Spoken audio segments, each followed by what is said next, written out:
नमस्कार, मैं हूं अंजलि। चलिए बढ़ते हैं किसी बड़ी खबर की ओर। पति ने पत्नी को 2 हिस्सों में काट दिया, फिर सिर लेकर हुआ फरार। एक शख्स ने अपनी पत्नी को 2 हिस्सों में काट दिया, सिर अलग धड़ अलग। फिर पत्नी के सिर को बोरे में रखकर वह घर से बाहर निकला, मोटरसाइकिल स्टार्ट किया और सिर को एक बंजर जमीन में डंप करते हुए उस इलाके से निकल गया। मामला कंबोडिया का है। 27 साल के फुओंग राथा ने 23 साल की पत्नी लाई सरेनूच को मार डाला।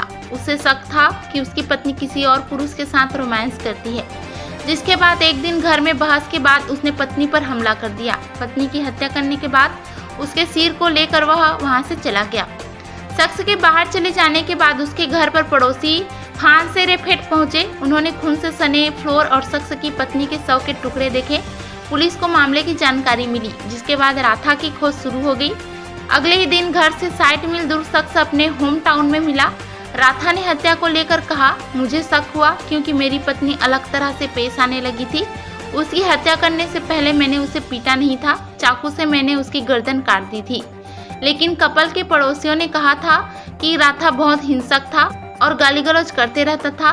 वह पत्नी पर चिल्लाते रहता था और उस पर फोन से दूसरे पुरुष से बात करने का आरोप लगाता था।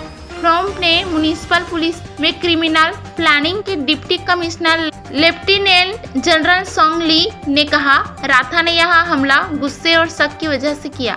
उसे पकड़ लिया गया है।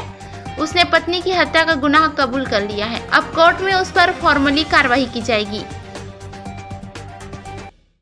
यदि आपने हमारे चैनल को सब्सक्राइब नहीं किया तो कर दीजिए और बेल आइकन को दबाना ना भूलें, ताकि आपको हर खबर की अपडेट मिलती रहे।